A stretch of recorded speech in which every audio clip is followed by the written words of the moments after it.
নামাজের দৃশ্য আমরা দেখলাম, মানুষ শুধুমাত্র ভবনের সামনে নয়, বাড়ির ছাদে পর্যন্ত মানুষ নামাজ জানাজা অংশ নিয়েছে।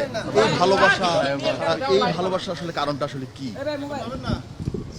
এই ভালোবাসার কারণ হচ্ছে যে বাংলাদেশের রাজনীতিতে একটা বিরল ব্যক্তিত্ব, যিনি তার নীতির প্রশ্নে কখনো আপোষ করেননি এবং দেশের স্বাধীনতার সার্বভৌমত্বের প্রশ্নে কখনো আপোষ করেননি, এবং যিনি তার সমস্ত জীবনই গণতন্ত্রের প্রতিষ্ঠার জন্য সংগ্রাম লড়াই করেছেন, কারাভোগ করেছেন এবং শেষ দিন পর্যন্ত তিনি অসুস্থ ছিলেন কিন্তু কখনো আপনার এই দেশ ছেড়ে চলে যাননি।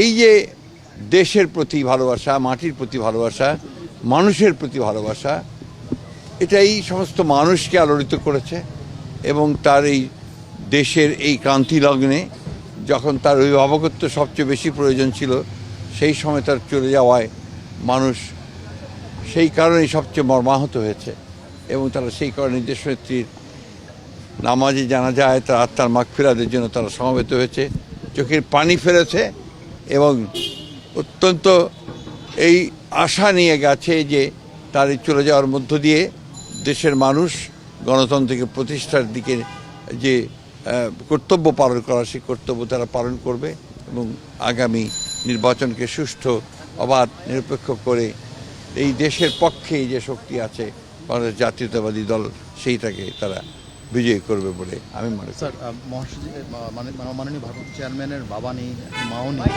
তিনি কেমন আছেন? আপনাদের উপর দায়িত্বটা বেড়ে গেল কিনা?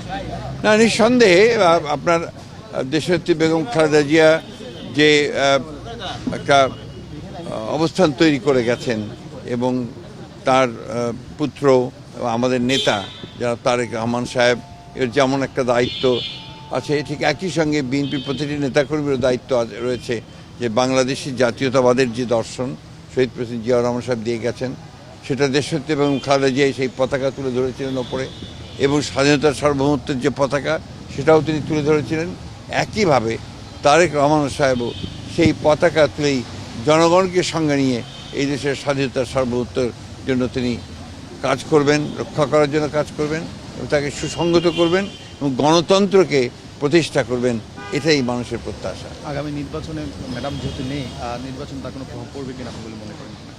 না, আমি তো মনে করি যে ম্যাডামের চলে যাওয়ার মধ্য দিয়ে যে জনগণের যে ভালোবাসা তৈরি হয়েছে, যে একটা আপনার আমি বলতে পারি যে মানুষের মধ্যে ইমোশনস কাজ করছে, সেই ইমোশনসগুলো তো নিঃসন্দেহে বাংলাদেশ জাতীয়তাবাদী দলকে আরও বেশি শক্তিশালী করবে। স্যার, কুলখানি থেকে শুরু করে বাকি আনুষ্ঠানিকতা নিয়ে কোনো এগুলো নিয়ে এখনো কোনো আলাপ হয়নি, সেটা পরে আলোচনা করে আপনাদের জানানো হবে। হ্যাঁ, থ্যাংক ইউ।